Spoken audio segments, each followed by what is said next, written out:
As you wake up in the morning, you want to find the latest, greatest information about criminal cases and have an intuitive conversation about the suspects associated with these cases. Head over to the Bullhorn Betty channel on YouTube.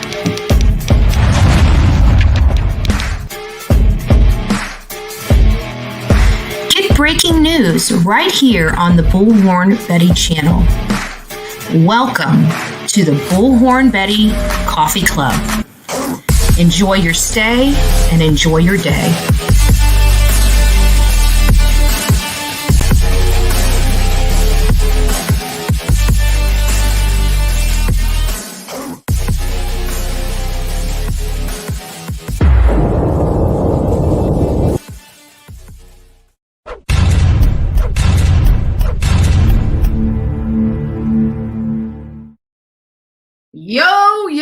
Yo, we are back. Sorry, I was at an event when the news was breaking. My phone was going crazy. I'm texting JLR the news. Of course, he wasn't at the event that I was at, so I just saw that he went live. But we've been following this every single day, 4 weeks on this channel. 4 weeks on this channel. Many people did not, trust Bullhorn Betty. Like, I try to tell you guys, one, I believe in the system. I believe in our justice system. I believe in our judicial process. While not perfect, it does work. It does work. And we had a lot of polls over this last week, this specific last week, from the time that Alec Murdaugh himself took the stand. I thought that him taking the stand showed how damaging, in my opinion, the state's case was. The state broke it down. While I admit the state went way overboard on the financial crimes in this case, in this matter. Way over, but I understand it from a legal professional to another legal professional why they chose to do that. I really believed that he was guilty of this crime, and I could never get off the whole entire OnStar data.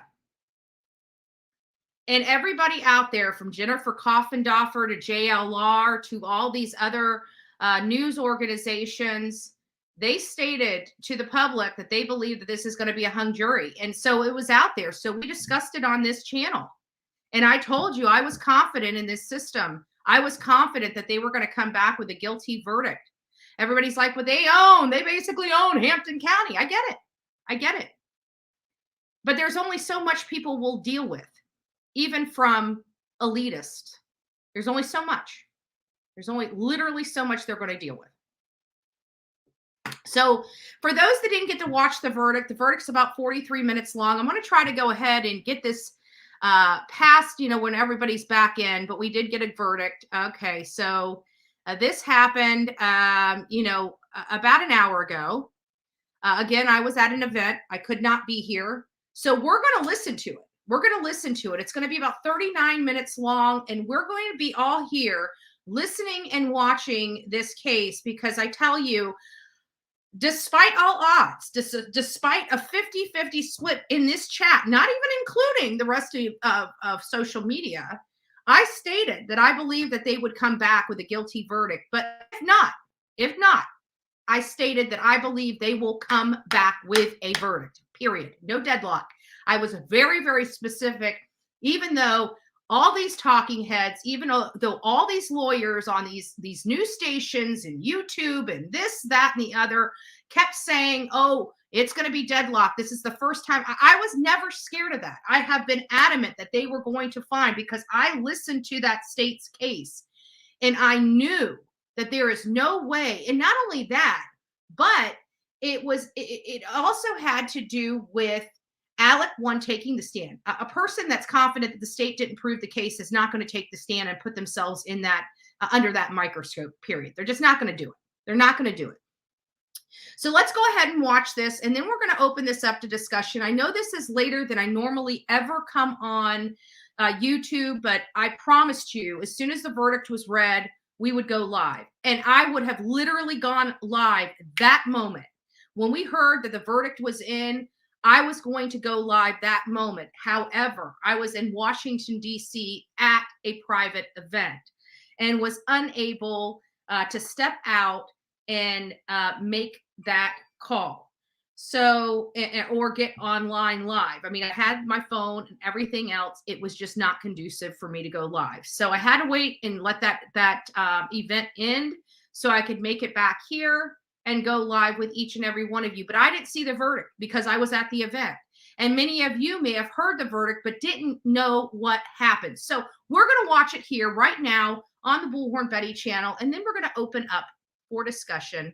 God is great. You're absolutely right. But this is exactly why I try to tell you, a lot of people like to talk down about me. They try to act like I don't have an education. I can't think for myself. I don't know what I'm talking about. That's what they try to portray here online. And if nothing more, I went against the grain because I had a belief. I listened to everything. I took everything into account, and I moved that needle forward. So we're very thankful that tonight justice has been served for Maggie and Paul. And I hope this is a message for other family annihilators. Just stop. It's not going to work. You will be picked next. There is no way you can kill two people even out in the middle of nowhere and get away with it. It's just not going to happen. Not this day and age. Big Brother is always watching.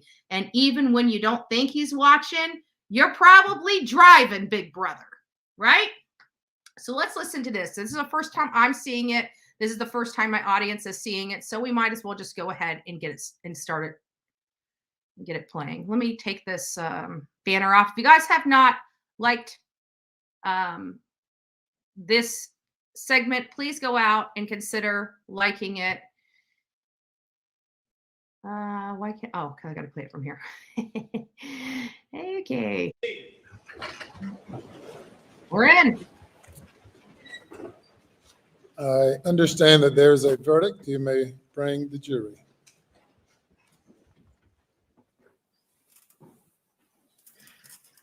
My vape went out, so I got it charged up. Shit.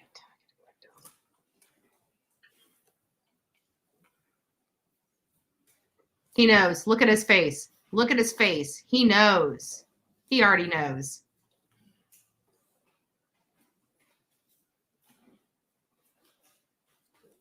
Dude, what you did to your family, you deserve to burn in hell over.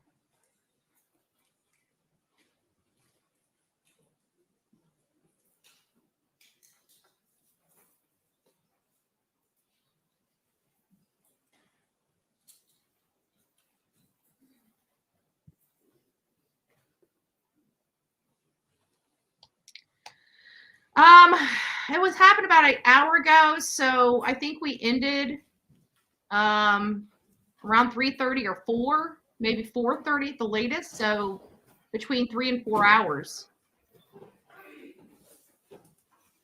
But look at his face. He knows. Thank you. Madam Floor Lady, if you'll stand for me. Have you reached a verdict? Yes, sir, we have. Is it unanimous? Yes, sir, it is. All right, if you will pass it up to the clerk, who will pass it to me. And you may be seated. Sentencing tomorrow at 9:30. I'm going to set this up tomorrow because I got another event at first thing in the morning. I got to be at 8:45. 3 hours and 53 minutes, Don says.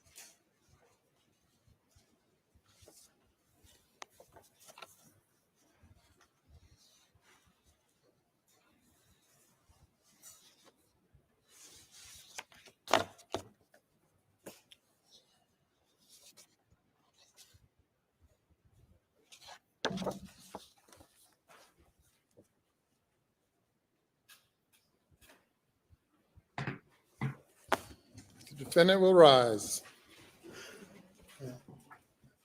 Madam Clerk, you may publish the verdict, starting with the back, not with the, let's see, tell you again. Starting with the back, flipping them over one by one.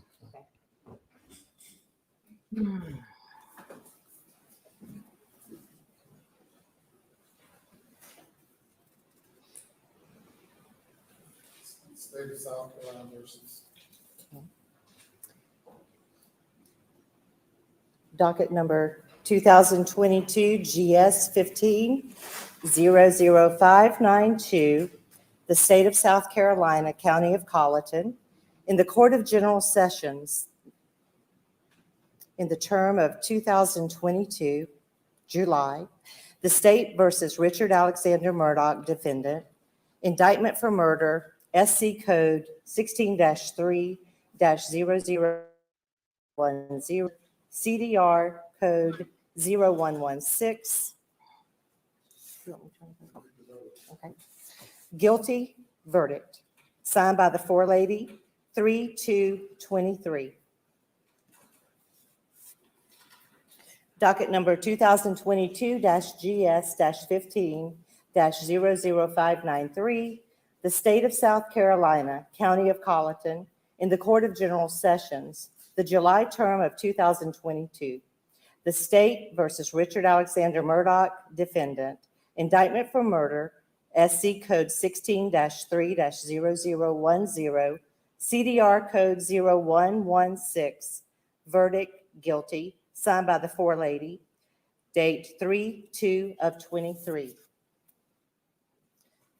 Docket number 2022 GS-15-00595, the State of South Carolina, County of Colleton, Court of General Sessions, July term 2022.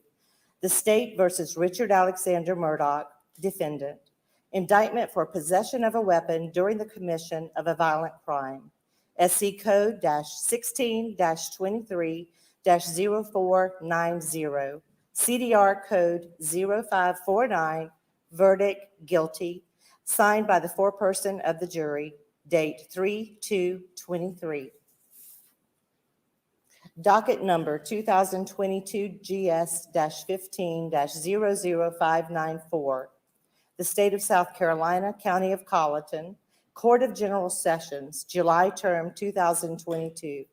The State versus Richard Alexander Murdaugh, defendant, indictment for possession of a weapon during the commission of a violent crime, SC Code 16-23-0490, CDR Code 0549, verdict guilty, signed by the foreperson of the jury, 3/2/23.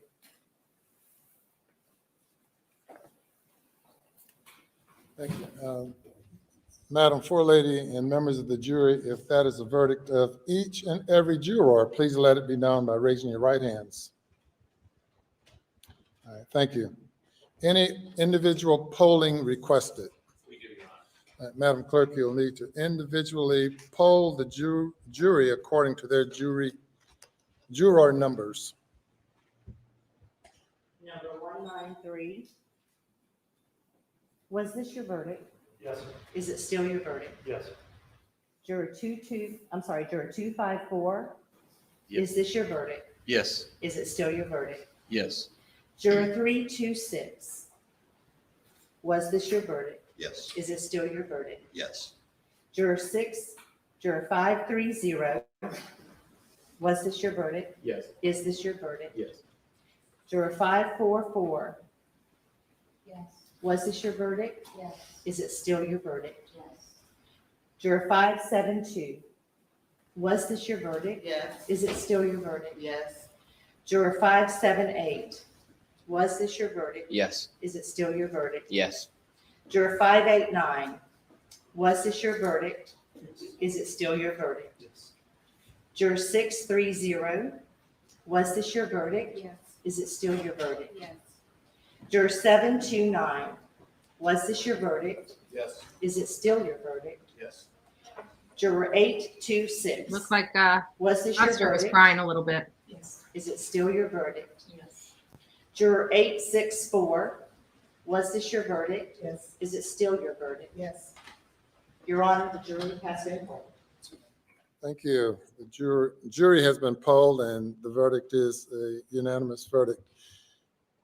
If you will bring the alternate juror out and have her have a seat in the audience, please.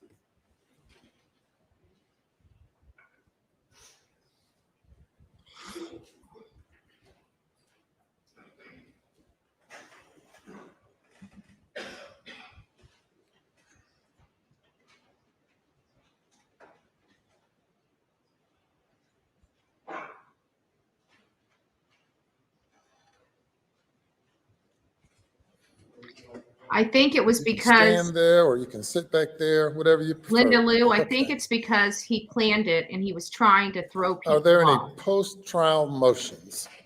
From the state, Your Honor. We would just renew our previously argued motions for a directed verdict, and at this, on the grounds, on those grounds, we would make a motion for a mistrial and to set aside the verdict. By the state, response. Your Honor, based on our previous arguments, we would submit that the case properly went to the jury and the verdict is proper and would rely on those arguments. We've been here now 28 days, first few days of jury selection and the remainder receiving testimony, an overwhelming amount of testimony and evidence that was presented to the jury for the jury's consideration. As I indicated to the jury during the jury charge or the charge on the law, that this was a matter solely for the jury to determine. The court found at the end of the state's case that there's sufficient evidence to find the defendant guilty if the evidence was believed by the jury. Likewise, at the end of the defense's case, when the motion was renewed, the court found that the evidence was sufficient for the jury to find the defendant guilty. The jury has now considered the evidence for a significant period of time, and the evidence of guilt is overwhelming, and I deny the motion. Mr. Murdaugh, you now having been found guilty of 2 counts of murder involving your wife and your son, 2 counts of possession of a weapon during the commission of a violent crime. The burden now comes upon the court to impose a sentence. Given the lateness of the hour and the victim's rights that must be taken into consideration and complied with under the Victim's Bill of Rights, and consider what I would anticipate to be a number of people who might have something to say regarding sentencing, we will defer sentencing to a later date. Of course, the minimum sentence for murder is 30 years. The maximum sentence is life imprisonment as to each count. And on the weapons charge, the sentence is up to 5 years or 5 years, which has to be concurrent if a life sentence is imposed.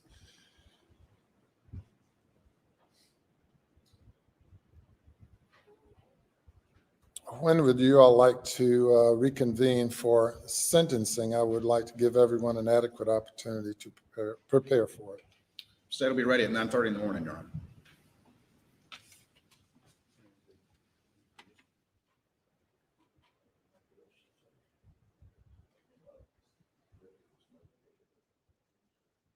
We could do it at 9:30 tomorrow morning also. All right, the defendant is remanded to the custody of the Colleton County Sheriff's Department.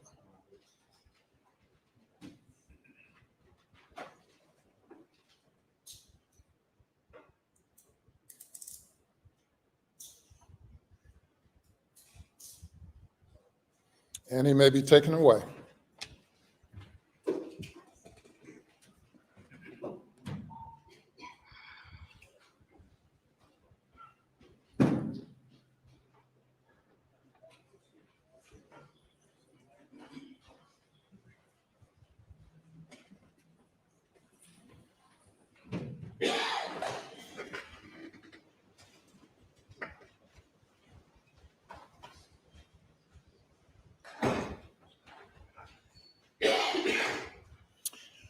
Madam Floor Lady and members of the jury, I want to thank you on behalf of the citizens of the state of South Carolina and your fellow citizens of Colleton County.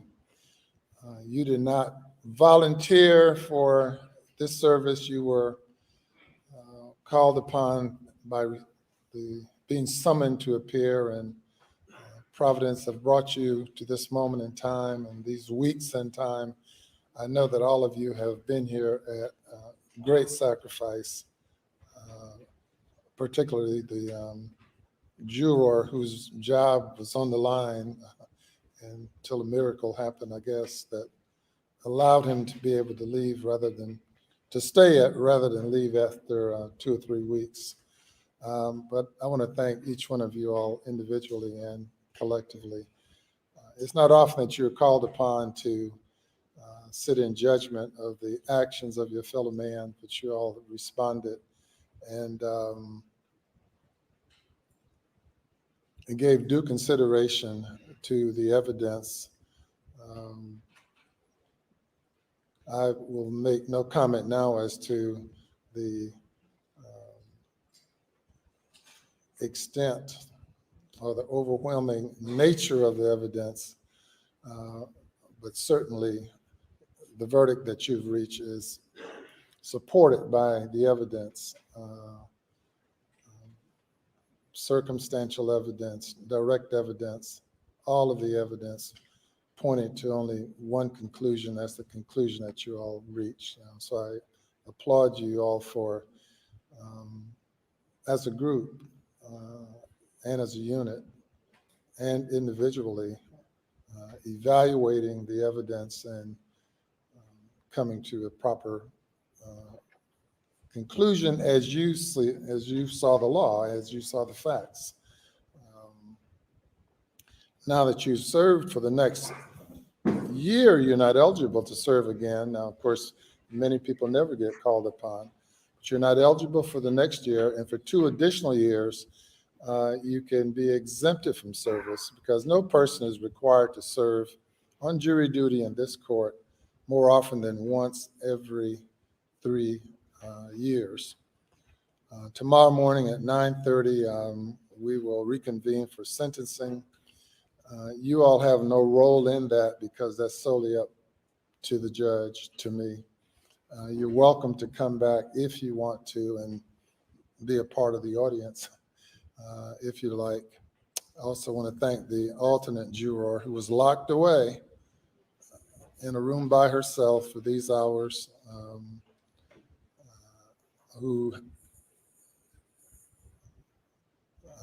who's hung in there during that period of time. I want to thank you as well. Madam Clerk, what do you have to tell your jurors?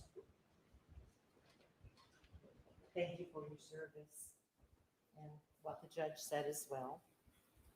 And I think we can release them tonight and bring them back in the morning. No, they're off jury duty. They can come back if they like. And you don't have to if you don't want to. Typically, I've seen jurors wanting to see the end result of a case once they've invested a lot into it.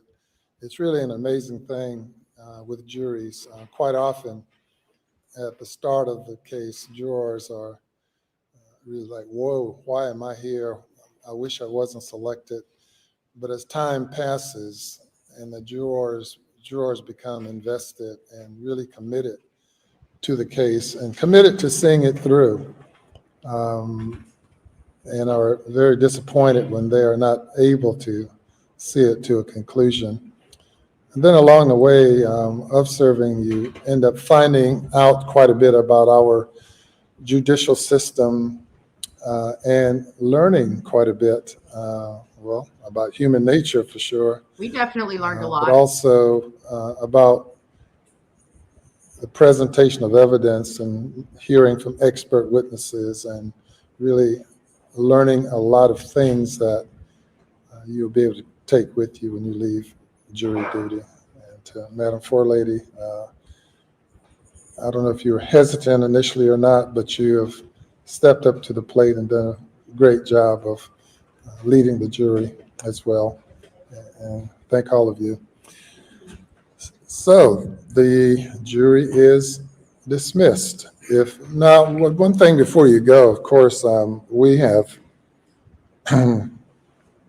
invested a lot in maintaining the privacy of the jury, of each one of you. And you are free at this point to discuss the case with anyone. And given the high profile nature of the case, I'm certain that the many people in the media will probably want to communicate with you, but they have no means of contacting you because under order that I issued, the identity of the jurors must be kept private. And if you decide that you want to speak with anyone, local, state, nationally, or internationally, that's your prerogative. However, should anyone harass you, please let me know and I will address those issues. If anyone through the somehow or another discover your identity and harass you, and rest assured I will intercede on your behalf. That having been said, you are free to communicate with whomever you might want to concerning the case from now on. And so with that, thank you, and you all are free to go. Judge, if I could have Yes. if I could have you go to the jury room, and I'm going to meet you back there for just a few minutes. All right. Gather your belongings. And as is my practice, I'll speak with the foreperson before you leave the building after talking to them back there.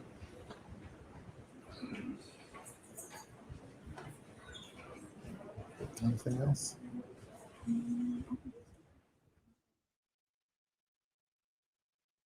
So they turn the microphones off just to let the jury leave to ask if there's anything else.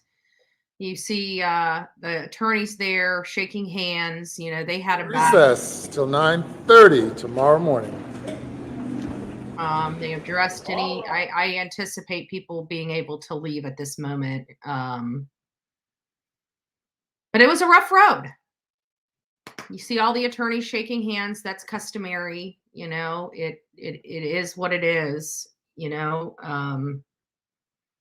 they worked long and hard. Both sides. I feel bad for the defense because they had the hardest uphill battle. And the reason why I say they had the hardest uphill battle is because they had to, defend a guilty man. It's hard to defend somebody when they have so much overwhelming evidence against them.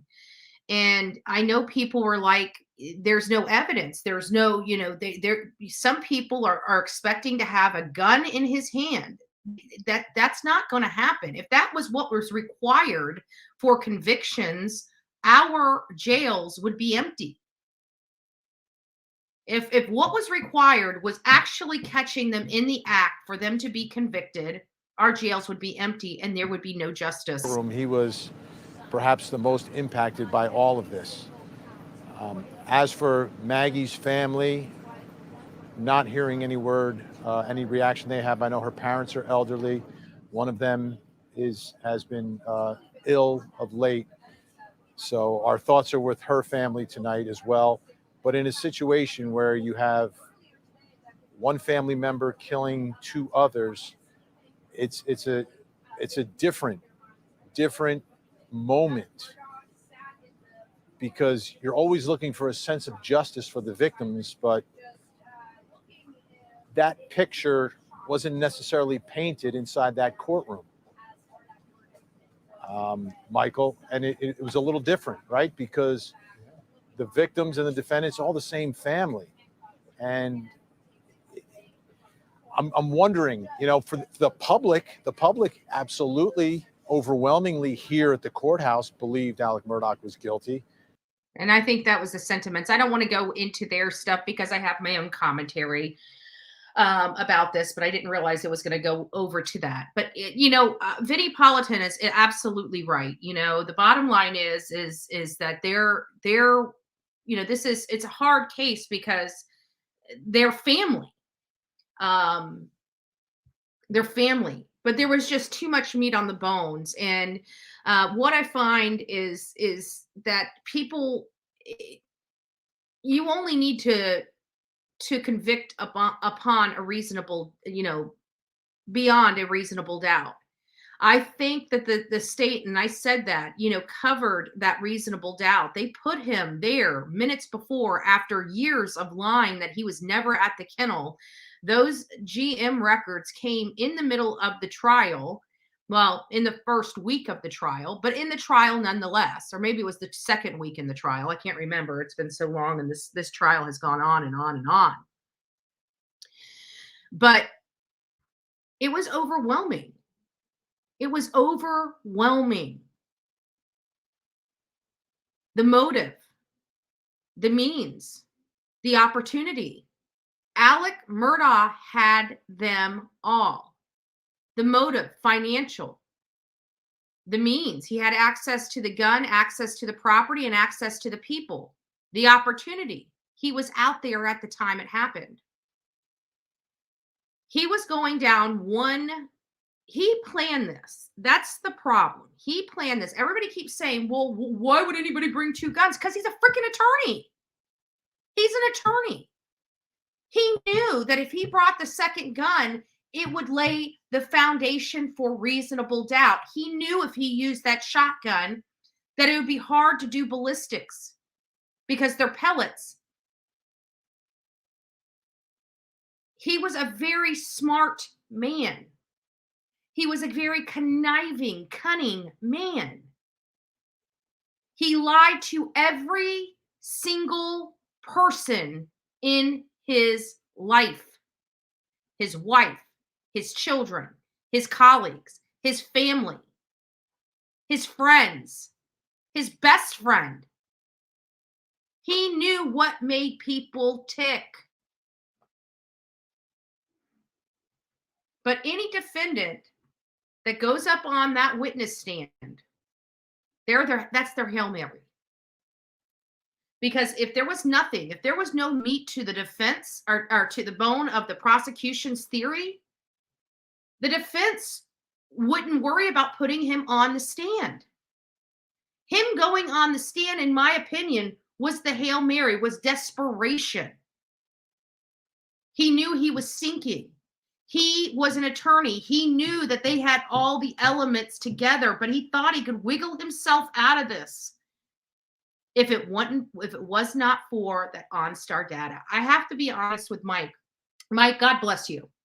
God bless you for, sticking to your own, for looking, for the good in him. You made the chat interesting. You gave us a good debate. You were a breath of fresh air, in all fairness, Mike. And I'm talking to Mike Stevens. The people that have been here know that Mike was guilty. Alec got on stand. He just could not believe that that this man could do this to his family. But he did. And that is the makeup of a family annihilator. And a family annihilator loves their family, takes care of their family, seems like a normal family. That's what makes it so difficult. And like I said, I've only seen one other case like this, and it was Anthony Todd. And Anthony Todd was in Celebration, Florida, a couple hours away from my home.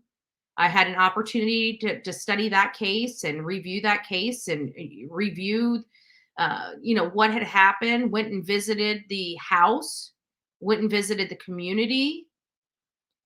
And the one thing that was well known is he loved his family, yet he killed every one of them, including their dog, Breezy. A man that has taken that dog for walks, that cuddled with that dog, that loved that dog, killed his 3 beautiful children and his wife. We all kind of accept more. If a husband killed a wife or a wife killed a husband, yeah, they go, we don't really have a whole lot of emotional attachment. We do when we're covering it. I'm not trying to discredit it. But we understand it a little more between a husband and a wife. Why? I don't know. I think we're just desensitized to domestic violence and the stuff that goes on. But there are situations that just don't make sense, like killing a child. And that is like literally the worst thing you can do. I kind of feel bad for Alec, in all fairness. I do. Even though he doesn't deserve sympathy. He didn't even show sympathy for his wife and son. Not one effing tear. Those tears in that court hearing were for him. He didn't have it. To me, he didn't seem like he had remorse. He seemed more upset that he did not con yet more people than he did about his wife and son. And that, to me, is the real travesty. That's sad that you've been married all this time to your high school sweetheart, had 2 beautiful boys, raised them, taught them how to pitch a ball,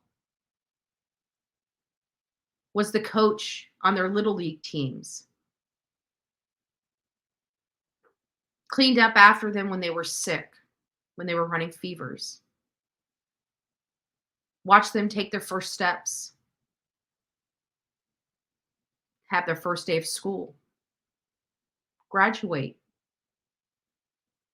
watch them go on their first date, watch them make their first A on a paper. And because of money, greed, the lies, he lied to his family about their finances, about their wealth. Can you imagine what it would have been like if 10 years ago he went to Maggie and said, hey, Maggie, we're having a lot of financial problems. We need to give up our housekeeper, our cleaner, our kennel guy. We need to start conserving money so we can get through this hump. Maybe not allow your children to drink in your presence underage, or give them the keys to the vehicle when you know they've been drinking. Or better yet, knowing that they have. I can tell you, if I had a fake license or my sister's license, my parents would have whipped my ever-loving butt. Period. There's no ifs, ands, or buts about it. Ever-loving butt. They would not reward me for that. They would not send me to the store to buy their beer next time.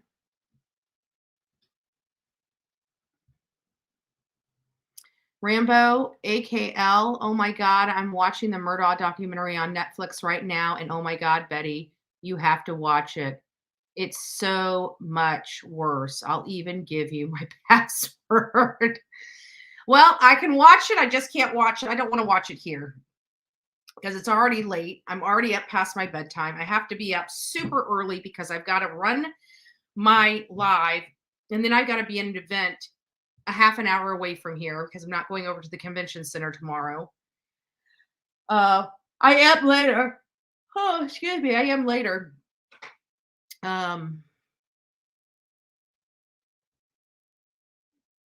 But how do you do that to your child? Like, we can accept it if it's the wife, if it's the spouse, the girlfriend. We kind of have a better palate for that. But when it comes to someone's kids, we just don't. We just don't.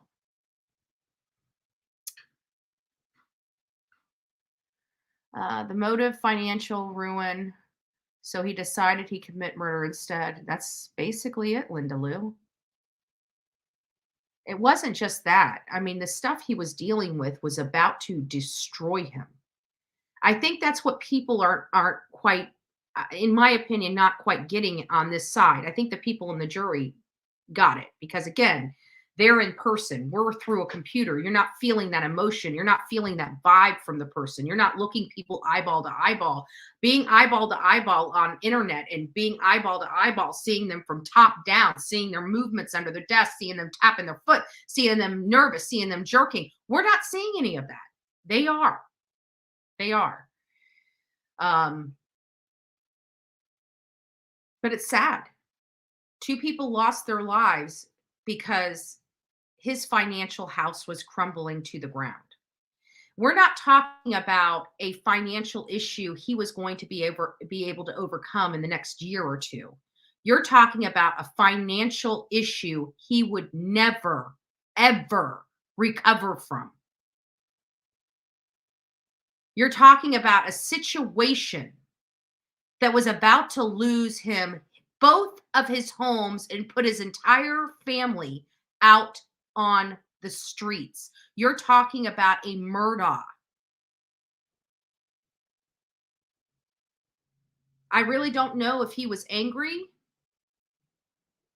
or he knew it was going to get really bad and didn't want them to go through it. I don't know which. But what I do know is his story did not make sense. His story was ever changing. And we are here in true crime know the truth is the truth, no matter when you tell it, no matter where you tell it, no matter how you tell it, it's still the same truth. His kept evolving. We know that is a telltale sign of somebody being deceptive and untruthful. I mimicked the judge. I thought this judge was superb. Christina, thank you for becoming the newest member of the Coffee Club. We worked very hard watching this. We tried to explain it the best we could as the information was coming out. We tried to, educate our audience when objections were coming. But at the end of the day, this was a very educational journey that me and about 200 people got to go through consistently. At least 100, over 100 people that were here consistently every single day learning about this stuff. And think of the wealth of knowledge that we now have because of it. We now know, and this is going to be able to be This is going to be able to be applied to all the cases we see. We're going to be saying, we know they're going to be getting the phone records. We know they're going to be checking that computer, that OnStar data. We know that there's a black box. They're going to be able to see when that car was in gear. These are things that we will never be able to unlearn. And we can apply them to all of our cases moving forward. We can already assume that these things are being done. We definitely know in the Idaho 4, they have his car. They have his phone. We know that it doesn't even matter what's on the phone because they're going to pull extractions anyways from the company to see if anything was deleted or manipulated. And that's another thing we learned. That even though you delete something off your phone, which we kind of knew, I don't think everybody knows that the phone companies keep those records. So I'm surprised that he even tried to hide that. I don't know if he just thought he was being slick or what. I really don't. I really, really, really don't. Yeah, Rambo, thank you so much. Yeah, I may take you up on that, but I think I can get my free 7-day pass for Netflix. to watch the Murdaugh thing. Heck, I might just throw Gabby Petito up there too while I have my 7-day free membership. I'm not a Netflix person. I don't watch, believe it or not, I really don't watch a lot of TV. Occasionally, like when I went through occasionally I have to, be a couch potato and, be a TV bum. Occasionally I got to mix it up, but I don't watch a lot of TV. I don't watch a lot of news. I don't watch a lot of TV programs. Occasionally I'll get a wild hair up my butt and I'll spend, the next week or two watching sitcoms, movies, or whatever my soul needs. I'll do whatever it needs. Sometimes I need a break and I just need to watch something other than YouTube. And you see me do it. That's when I start watching Schitt's Creek or some other funny comedy or something that makes me laugh. I like to laugh because we deal with such horrible stuff like the Alec Murdaugh case. But I'm very thankful that we had a fair judge. I'm very thankful for all of you guys that sat here and watched this thing for 8 hours every single day. I mean, some days I felt like hitting my head against a hard surface, and I know many of my audience did too, but we just couldn't turn our faces away. We needed to see what was going on. We needed to hear the truth. That's what we were seeking, the truth. We've been hearing so much about Alec Murdaugh and his history and, this and that. And we just wanted to get to the bottom of it. We just wanted to know what happened to Maggie Murdaugh and Paul Murdaugh. That's what we wanted. But to find out that Alec did this, it makes me sick. Kind of in the back of your brain, you hope you're wrong. In all fairness, I wanted to be wrong. I wanted Mike to come in here and stick out his tongue. I was right, you were wrong. I almost wanted that because who wants to believe a father can do this to his wife and son over money? I remember growing up, and I remember everybody always saying, I'll do anything for my family. I'll do anything for my kids. I'd walk on water. I'd do this. I'd do that.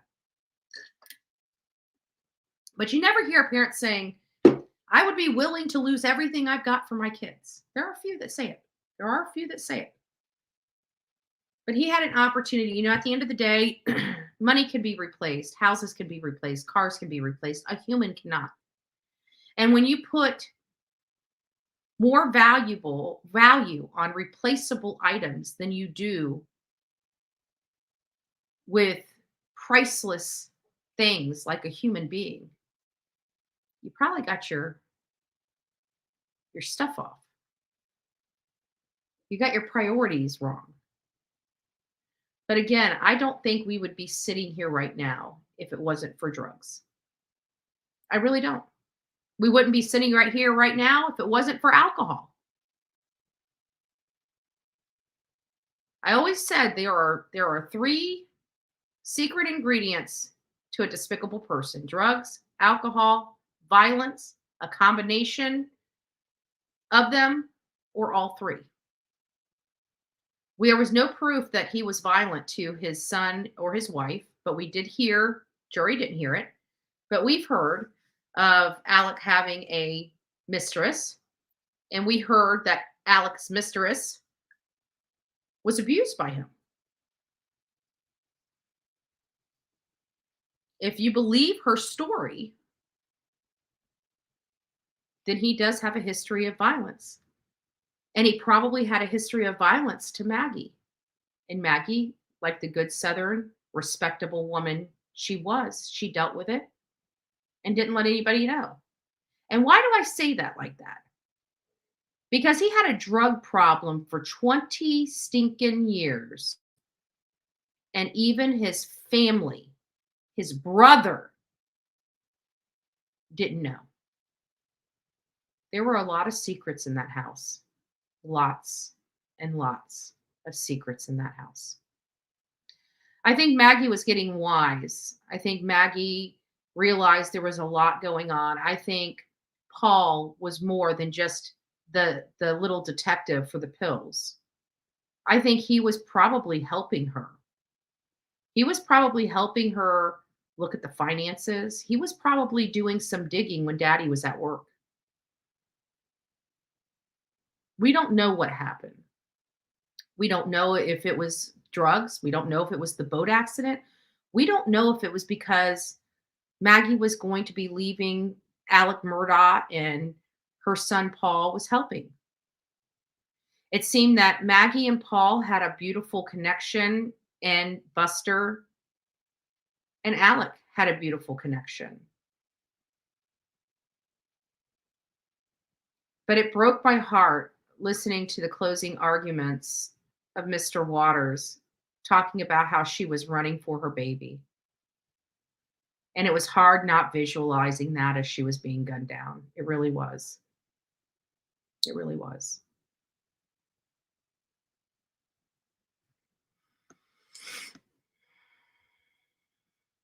It's sad. It's just sad. But you know what's even worse is the fact of he was guilty. And not one Murdaugh sat on the side of Paul and Maggie. And I think that's the worst part about it. You heard John Marvin crying on the stands about talking about a special connection with Paul Murdaugh. Yet he sat on his brother's side of the aisle. The murderer. The murderer.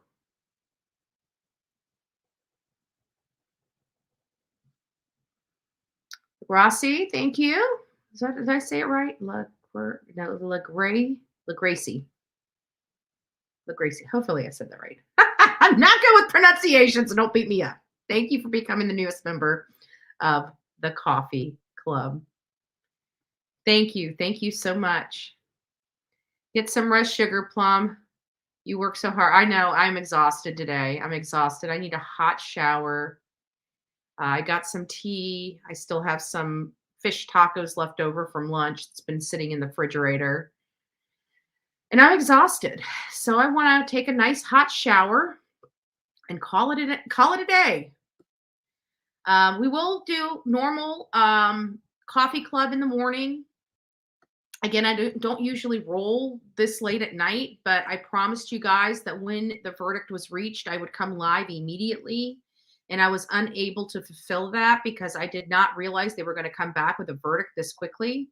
And quite frankly, I truly believe Alec knew that when they came back with a verdict this quickly, it was not going to be good.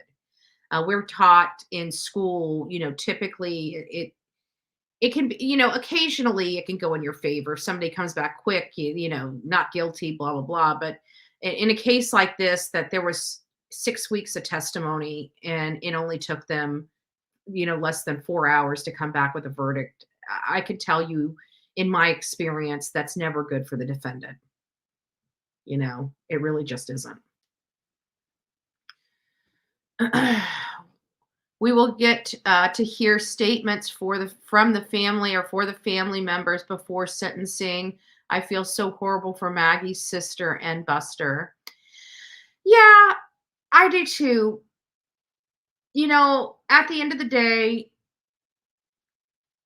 my position on Buster has changed quite drastically since this case started. I felt really bad for Buster, and then I started seeing his behavior, but then I have to realize, he's been lied to and conned by his own father as well.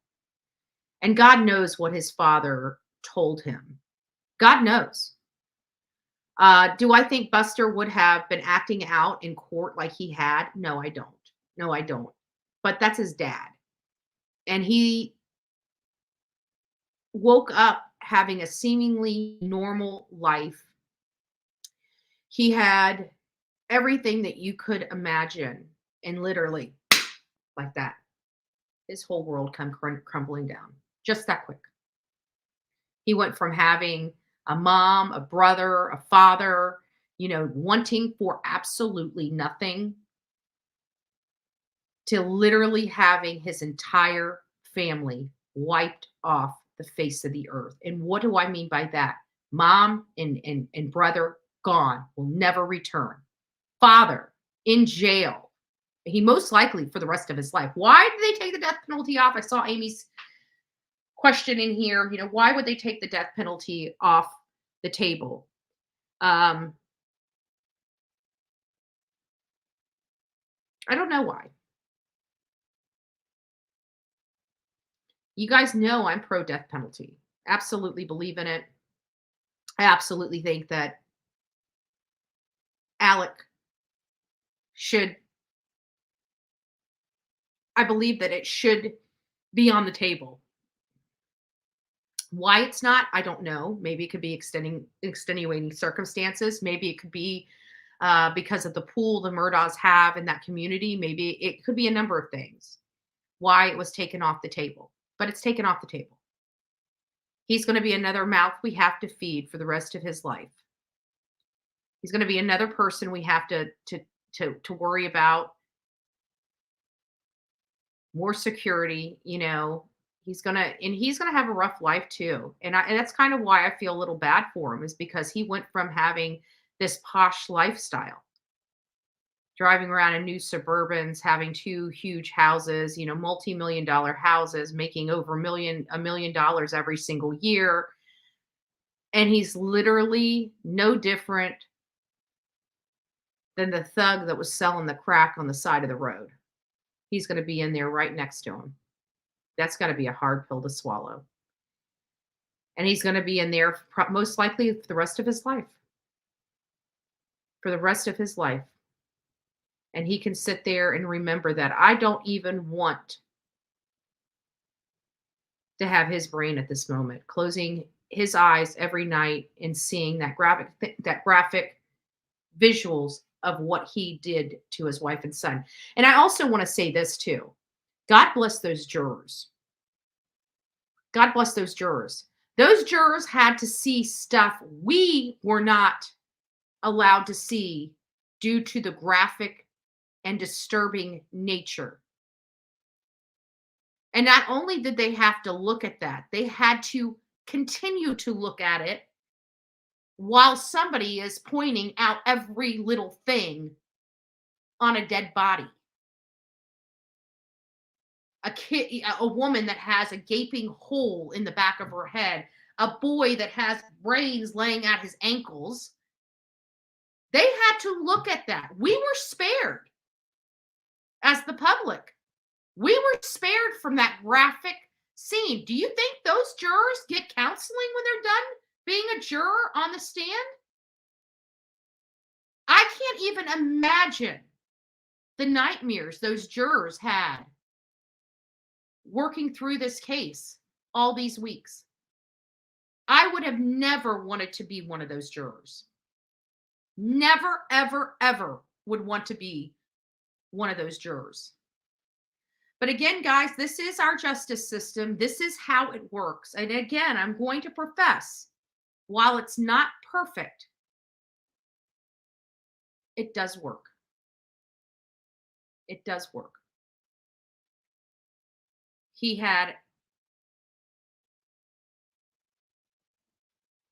They gave him more benefit than any of us. Had it been any one of us, we would have been arrested long before Alec Murdaugh was arrested. You know it. I know it. His name was powerful. They had to dot their I's and cross their T's. I truly believed Alec was guilty. And the reason why I believe he was guilty is and the same with Leilani. The reason why I knew she was guilty before I even stepped out there was because she lied. People that are truly trying to help their loved one, especially in a murder or a disappearance, have no reason to lie. I don't care if you had a crack pipe in your mouth. You tell them you did. They are not the drug police. They are the murder police. They don't care what's like, even the financial stuff. They don't care. The murder police don't care. That's for the financial crimes division. They don't care about that crap. They don't care about the boat accident that happened in Beaufort or wherever the hell it happened. They're not concerned with that. They're concerned with what's happening in their own backyard.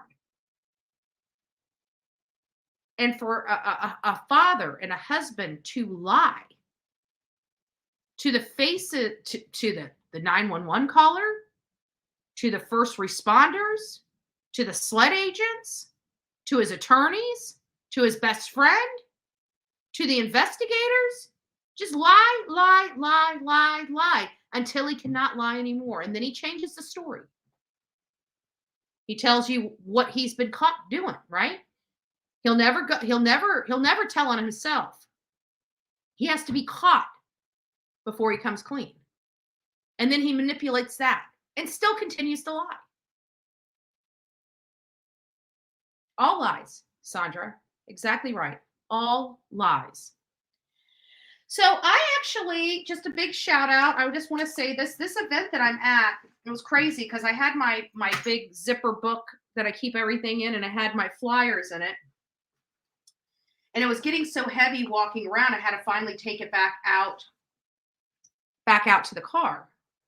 So I came back in and I was walking around, and of course I see somebody I knew, and I got a picture and I got a video with them. And so this kid, this really nice kid comes up and says, "Hey, you're Bullhorn Betty."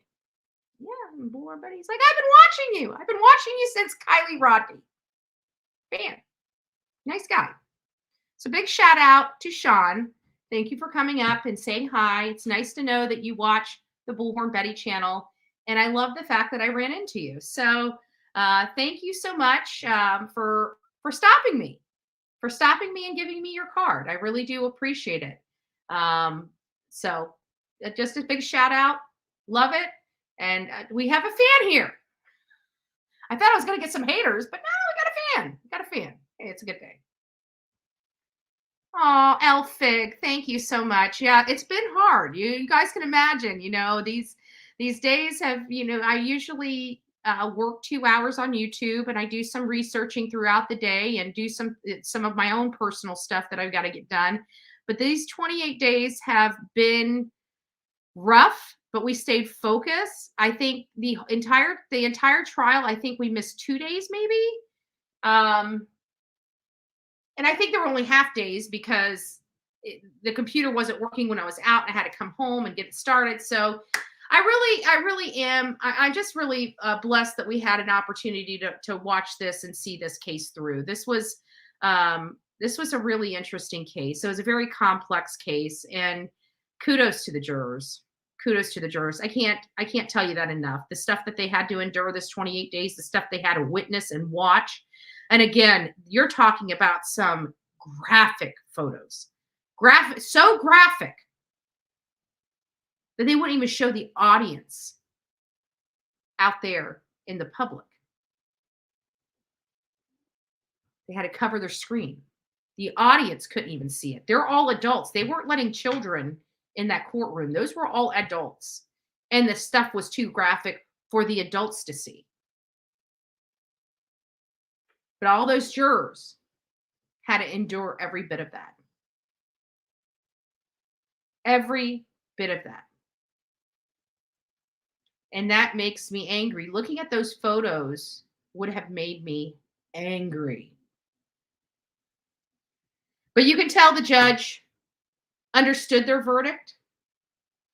He even acknowledged that there was overwhelming evidence.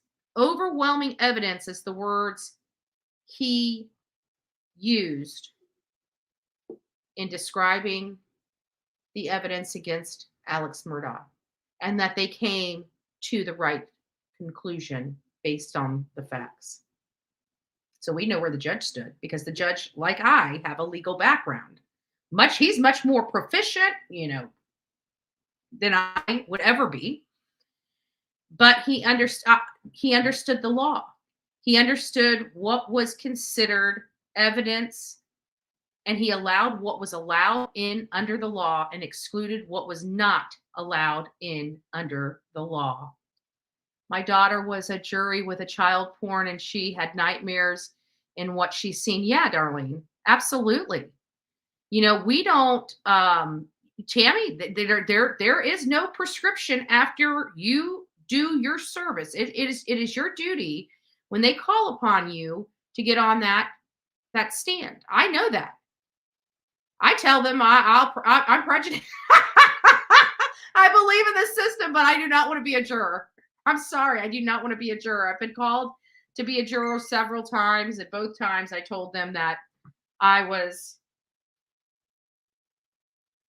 told them both times that I couldn't, I would be biased. I don't jury well. And it's probably a horrible thing because I am American and that's part of this process. But I tell you what, I'm serious as a heart attack. That's exactly what I don't want to do. I don't want to see that graphic stuff. It would, and once you're, you can't really just get up and walk out. You know, you can't say, "Oh, I made a mistake, Judge. I'll talk to you later. Bye." You know, you don't get to do that. Once you're in it, you're in it. And most of the stuff isn't like this anyways. Most of the stuff is, you know, lower tier crimes, but you never know. You never know because you don't know what case you're becoming a juror for. So anyways, guys, I just want to wish you a great night. It is almost 10 o'clock. Holy crap, and I need a shower still.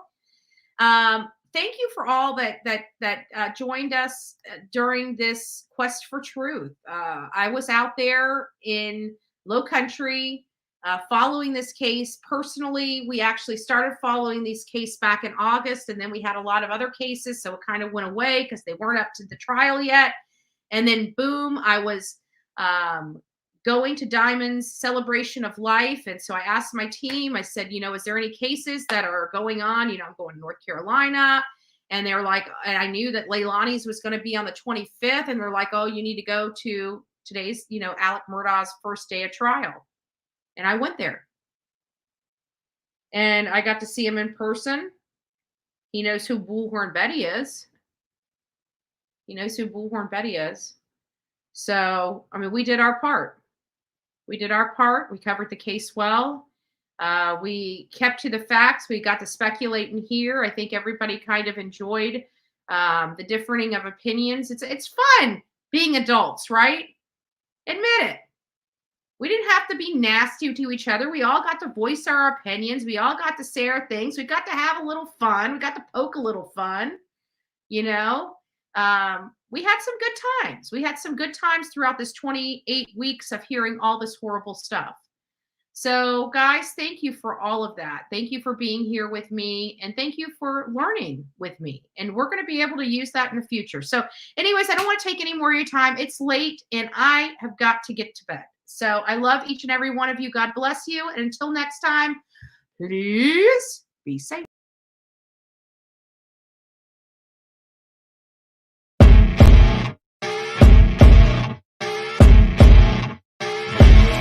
As you wake up in the morning, you want to find the latest, greatest information about criminal cases and have an intuitive conversation about the suspects associated with these cases. Head over to the Bullhorn Betty channel on YouTube.